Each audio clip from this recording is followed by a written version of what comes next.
नमस्कार। पिछली कक्षा में हम लोग पढ़ चुके हैं पहली अभ्यास। अब ये दूसरी एक्सरसाइज है, उसका इंट्रोडक्शन आपको बताते हैं। ठीक है, उम्मीद है आप लोगों को पहली एक्सरसाइज समझ में आई होगी। दूसरी देखते हैं। दूसरी में ये पहली थ्योरम हमें दे रखी है, अंकगणित की आधारभूत प्रमेय,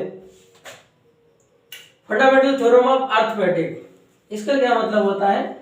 प्रत्येक भाज्य संख्या को अभाज्य संख्याओं के एक गुणनखंड के रूप में व्यक्त किया जाता है तथा यह गुणनखंड अभाज्य गुणनखंडों के आने वाले क्रम के बिना अद्वितीय है। नहीं समझ पाए होंगे आप लोग, चलिए हम समझाते हैं। इसका मतलब होता है प्रत्येक भाज्य संख्या को अभाज्य संख्या, भाज्य संख्या क्या होती है? कंपोजिट नंबर, ठीक है ना। अब भाज्य संख्या क्या होती है? हम पहले भाज्य संख्याओं के बारे में समझ लेते हैं। भाज्य संख्या, भाज्य संख्या वे संख्याएं होती हैं जो हम किसी नंबर से काटते हैं, वो कट जाती हैं, यानी डिवाइड हो जाती हैं। जैसे कि 2, 4, 6, 8, 9, 10, 12, ये सभी कैसी नंबर्स हैं? भाज्य संख्या है, मतलब कि कंपोजिट नंबर, कंपोजिट नंबर। अभाज्य संख्या क्या होती है?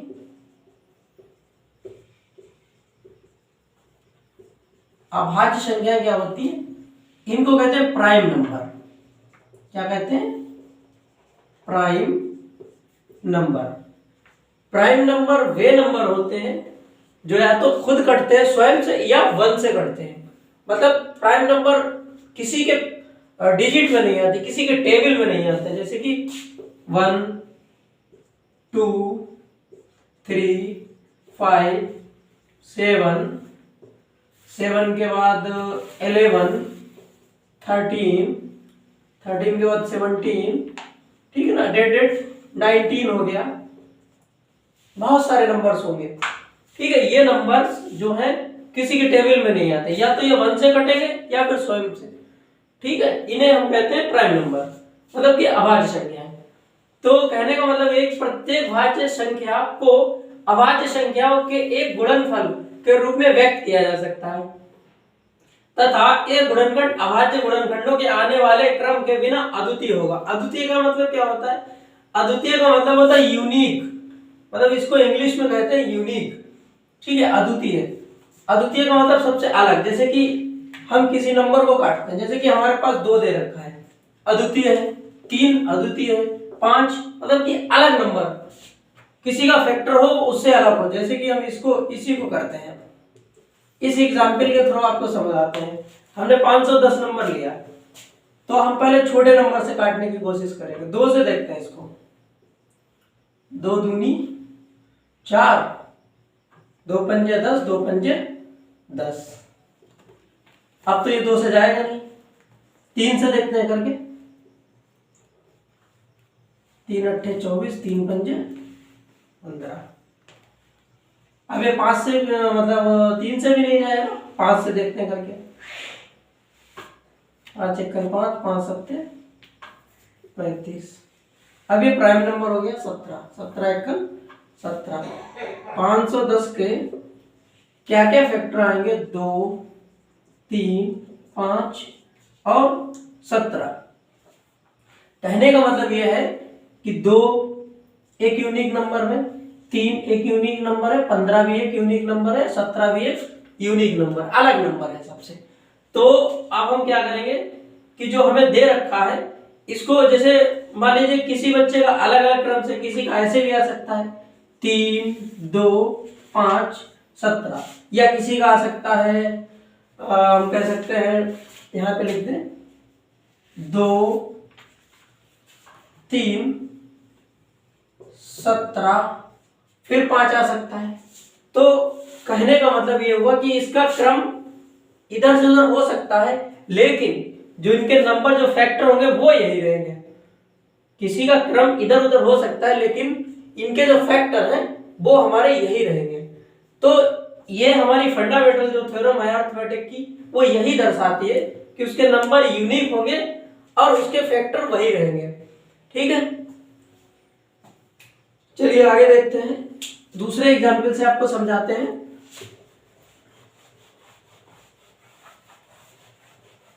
जैसे कि इसके अलावा हमें कुछ और दे रखा हो, डबल नंबर्स आ जाते हैं, वो चीज कैसे बताएंगे।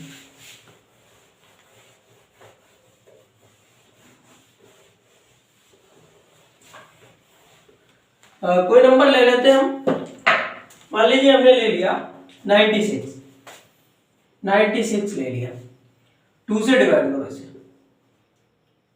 2 4 जा 8, ठीक है। अब कितना हो गया 16, 2 8 16, 2 दूनी 4, 2 चक्कू 8, 2 1 2, 2 दूनी 4, 2 छंग 12, 2 तिया 6 और 3 1 3। कहने का मतलब 96 के जो नंबर आ रहे हैं, फैक्टर आ रहे हैं, 2 2 2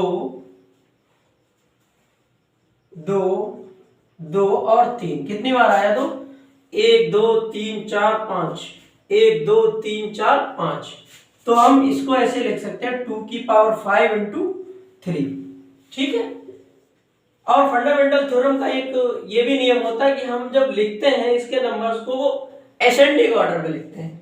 असेंडिंग ऑर्डर का मतलब होता है कि बढ़ते हुए क्रम में, मतलब पहले छोटा नंबर होगा, उसके बाद बड़ा नंबर, फिर उसके बाद बड़ा नंबर, फिर उसके बाद बड़ा नंबर, फिर सबसे बड़ा नंबर, ठीक है। इस टाइप से हम लोग लिखते हैं इसमें, ठीक है। उम्मीद है आप लोग समझ पाए होंगे।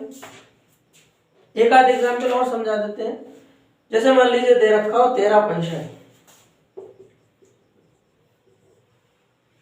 2 से जाएगा, नहीं जाएगा। 3 से देखते हैं, 3 से चला जाएगा, 3 चक्कू 12, 3 पंजे 15, 3 पंजे 15। अब 3 से नहीं जाएगा, 5 से देखते हैं, 5 ने 45, 5 1 5।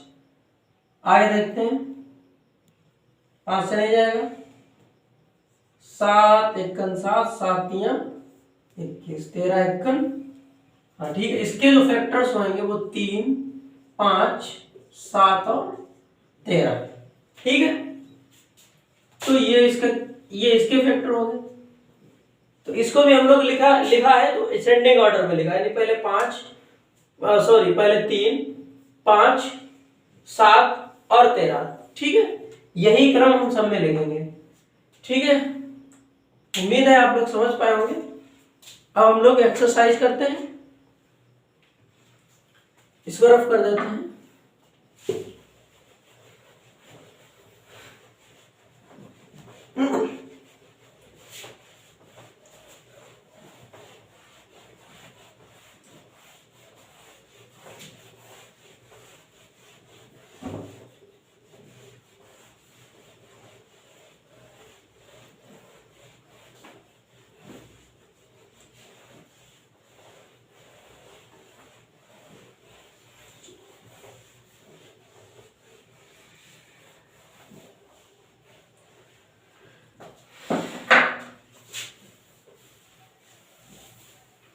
हाँ देखिए भाई, एक्सरसाइज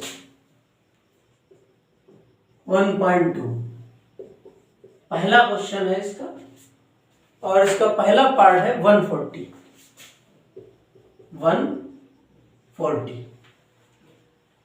लागू करते हैं इसमें फंडामेंटल थ्योरम। कैसे होगा, 140।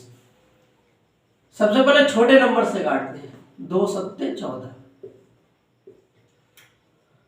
2 3 6, 2 5 10। अब 5 7 35 और 7 1 7। क्या इसके फैक्टर मिलेंगे हमें, 2 2 5 7। तो 2 को क्या लिखेंगे हम, 2 2 बार है तो 2 की घात 2, 5 और 7, यही इसका आंसर हो जाएगा। ये तो नॉर्मल है क्वेश्चन, सिंपल है।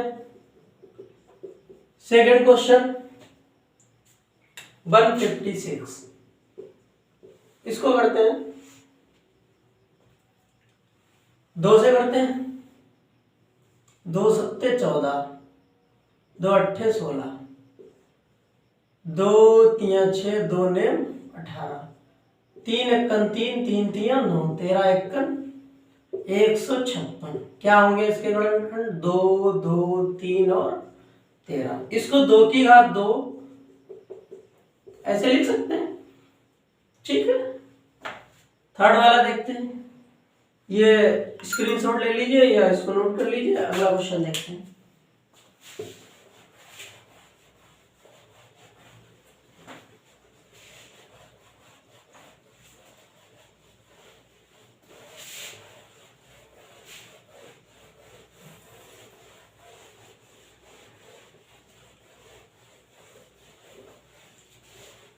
बहुत ही आराम आराम पढ़ेंगे। क्वेश्चन नंबर थर्ड है,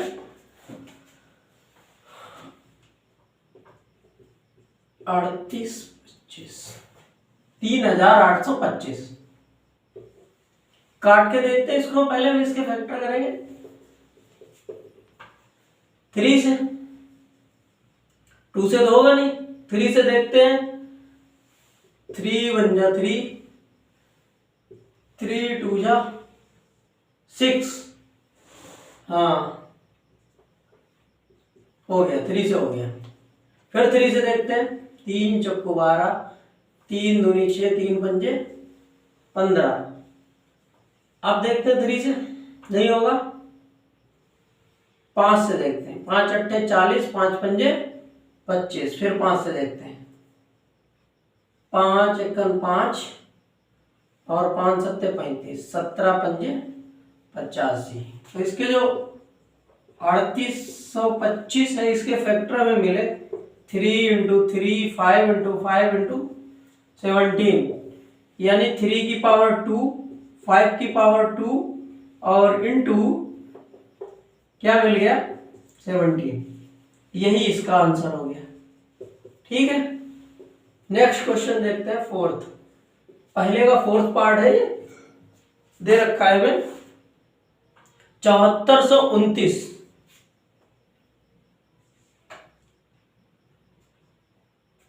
नहीं सॉरी, फोर्थ पार्ट में दे रखा है 5005।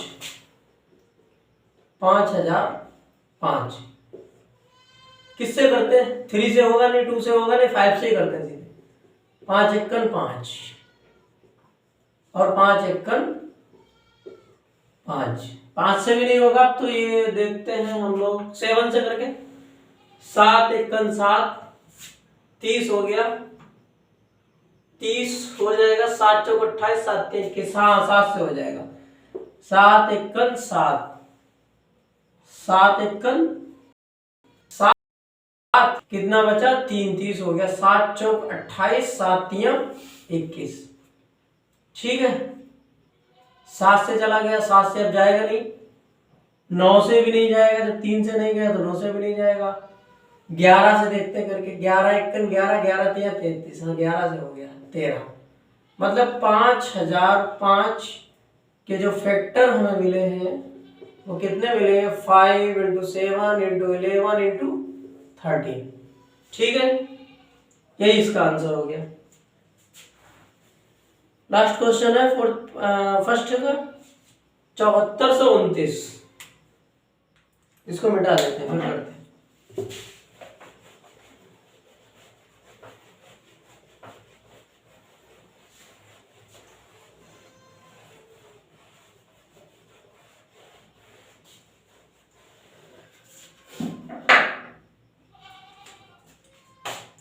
चौहत्तर सौ 29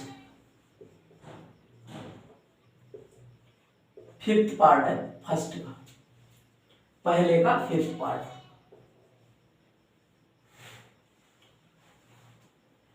तीन से होगा, करके देखते हैं। 3 दूनी 6, 3 दूनी 6, 14 हो गया। 3 चक्कू 12, 3 से नहीं होगा। 7 से देखते हैं करके। 7 एकन 7, 7 छंग 42, 7 से भी नहीं होगा। 7 से भी नहीं हो रहा। 11 से देखते हैं करके। 11 छंग 66, 11 छंग 66 कितने बचेंगे? 8, 82, 11 सत्ते 77, ठीक है ना, 11 से भी नहीं हो रहा, 13 से देखते हैं इसको करके, 13 से देखते हैं करके। 13 3 39, 13 चक्कू 52, 13 पंजे 65, माइनस करते हैं, ये बचा 9, 13 सत्ते के अंदर 13 से भी नहीं जा रहा है, तो 17 से देखते हैं करके। 17 चक्कू 68, 68, 17 तिया 51, 17 सत्ते, हाँ 17 से कट गया जी, 17 से ये कट गया। 17 चक्कू 68, 68 और कितने बचेंगे 6, 17 तिया 51, 17 सत्ते 119। अब देखते हैं इसको 17 से काट के। 17 तिया 51, 17 दूनी 34, 9,